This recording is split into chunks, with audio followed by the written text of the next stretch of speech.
Ai kishte thënë se po të refuzante të kryente këto vepra do të dhunojë njëj siç ishte dhunuar njëra nga kolegët e saj. Këto veprime ishin të lidhura me një barq që duhej të shlyente ajo. Fillimisht të thënë se do të punonte si animatore, pas mbërritjes në Prishtinë, ajo është përballur me një realitet komplet ndryshe. Grave u merreshin pasaporta dhe vendoseshin në ambiente të cilat ishin të monitoruara me kamera. Atje, sipas saj, ka nënshkruar një kontratë ku nuk e kuptonte pasi ishte në gjuhën shqipe. Dje në gjykatën themelore të Prishtinës është zhvilluar njëra nga seancat kyçe ndaj Dodricës, pronarit të rrjetit të klubeve të natës Shqiponia Club. Ai së bashku me Ana Gjoshin, ish menaxherin e klubit, akuzohen për disa nga veprat më të rënda penale në Kodin Penal të Kosovës, si tregje me qenie njerëzore, detyrë prostitucion dhe ofrimi lokaleve për ushtrim të prostitucionit. Dodrica u arrestua në gusht të vitit të kaluar në Durrës dhe pas aprovimit të ekstradimit nga gjykata shqiptare, ajo u dërgua në Kosovë ku aktualisht gjendet në paraburgim, ndërkaq Ana Gjoshi është në Aratin në Dubai. Sipas aktakuzës së siguruar nga insajderi, rrjeti funksionante përmes një strukture të mirë organizuar. Gratë rekrutoheshin përmes rrjeteve sociale, Ana i kontaktante ato, zakonisht ato ishin nga vende të varfra, duke ju premtuar atyre se do të punonin si modele apo balerina në Shqipëri. Ndërkaq ftesat përgatiteshin nga vetë Dodrica. Pasi ato arrinin në Shqipëri, dërgoheshin direkt në Prishtinë ku edhe niste kalvari i shfrytëzimit të tyre. Me të mbërrirë në Kosovë, grave u merreshin pasaporta dhe vendoseshin në ambiente të cilat ishin të monitoruara me kamera. U kufizoi lëvizja dhe koha kur do të delnin jashtë. Pra kontrolli ndaj tyre ishte i plot si fizikisht, psikologjikisht dhe ai financiar. Ato futeshin në borxhe fiktive dhe detyroheshin të punanin për t'i shlyer ato. Në deklaratën dhe në polici, gruaja me inicialet M.M. kishte thënë se ka pranuar ofertën për të punuar si valltare, por sapo kishte mbërrir, ajo ishte përballur me një realitet krejtësisht ndryshe.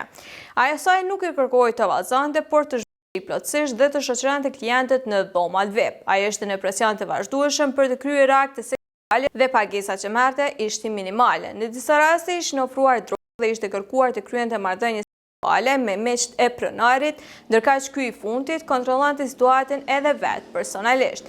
Ai kishte thënë se po të refuzante të kryente këto vepra do të dhunojë njëj siç ishte dhunuar njëra nga kolegët e saj. M.L. ka rrëfyer se sapo ka mbërrir, i është marrë pasaporta nga menaxherja Ana Gjoshi. Në momentin që ai ka dashur të largohej, është thënë se nuk mund të shkante askund pasi sipas tyre policia ishte e blerë. Ajo ishte ardhur nga Kolumbia përmes një kontakti të quajtur Saraj dhe pas arritjes ishte dërguar në një shtëpi private, pastaj edhe në klub.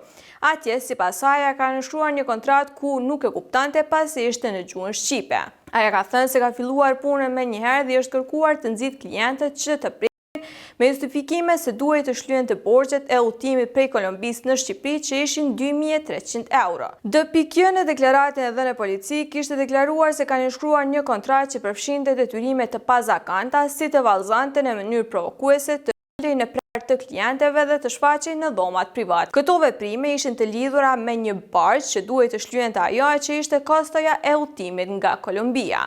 Ajo konsideron veten si të trafikimit dhe shfrytëzimit pasi u detyrua të kryente veprime që nuk i pranonte vetëm për të mos rënë në barxh më të madh apo për të mos u ndëshkuar. Gruaja me inicialet A.M.S.V. ka treguar një rast të veçantë manipulimi. Shoqja e saj, Gabriela, i kishte kërkuar nënës së saj që të shkruante një deklaratë të rreme, duke thënë se ajo kishte ardhur në Kosovë me dëshirën e saj.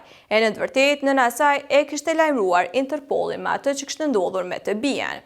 Ajo përshuan ambientin e klubin si të ngarkuar me presion të vazhdueshëm për të pirë dhe për të qëndruar në shoqëritë të klientëve. Ajo ka thënë se ka qenë në mbikëqyrje të vazhdueshme dhe në frikë të përhershme. Gruaja me inicialet Y.K. kishte pranuar ftesën e Anës, ndërsa dokumentacioni i udhëtimit ishte përgatitur nga vetë Dodrica. Ai kishte pritur atë në aeroportin e Tiranës dhe kishte dërguar direkt në klubin e natës. Gruaja me inicialet D.V.S. kishte ardhur në Kosovë nga Kolumbia. Ajo kishte thënë se ka bëshuar një rrugë të ndërlikuar që përfshinte Panaman, Turqinë, Greqinë dhe Shqipërinë. Udhëtimi i saj ishte organizuar nga Ana Gjoshi, me cilin kishte pasur kontakte nëpërmjet Instagramit. Megjithse në fillim ishte thënë se do të punonte si animatore, pas mbërritjes në Prishtinë, ajo është përballur me një realitet komplet ndryshe. Ambienti i punës nuk ishte të bënte fare me përshkrimin fillestar që ishte bërë asaj dhe ajo kishte deklaruar se nuk kishte ndonjë rrugëzgjidhje përveç kësaj. Ndërkaq dëshmitarja tjetër e policisë ka thënë që nuk i ka rënë asnjë ditë vetme të punojë pasi kishin shkuar policia për të pastisur lokalin.